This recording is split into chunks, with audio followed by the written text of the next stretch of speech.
অতএব কবি কৃষি শিক্ষা বইয়ের 53 নম্বর পৃষ্ঠায় আবারও উল্লেখ করিলেন, বাংলাদেশের প্রত্যেকটি জেলার প্রত্যেকটি গ্রামের প্রত্যেকটি শিক্ষা প্রতিষ্ঠানে স্বামী স্ত্রীর কবরস্থান হওয়া দরকার।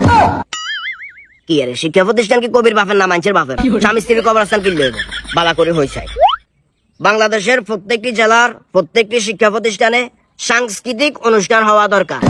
হইছে, কবি লিখছে সাংস্কৃতিক অনুষ্ঠান, আয় হয়ে লাইছে স্বামী স্ত্রীর কবরস্থান। যাই হোক, অতএব কবি নিচে আন্ডারলাইন করে আবারও উল্লেখ করিলেন, আমি এক মহিষী নারীর প্রেমে পড়েছিলাম।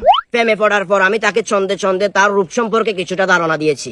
আমি তাকে বলিয়াছি, তুল তুলে গাল তোমার, নরম দুটি ঠোঁট, সুন্দর ওই নাকের উপর গোল দুটি চোখ, রেশমি কালো লম্বা চুল, মিষ্টি তোমার হাসি, দাঁত নেই দেখে বুঝলাম বয়স তোমার 80। আরে কবি বুঝি ডাইগা মাইয়া, তুই বুঝি 80 বছরের মাইয়ার লগে প্রেম করলো। অতএব কবি পরের পৃষ্ঠায় আবারও বলিলেন, ওহে পণ্ডিত যদিও পড়ে শীত, ওহে জ্ঞানী তারপরেও মুতিয়া লইও ফানি। যা কবি অবশেষে একটা লাইন বলছে যেটা শীতকালেও মুতি হানি লেভেল লাগছে, বাকিগুলো হরে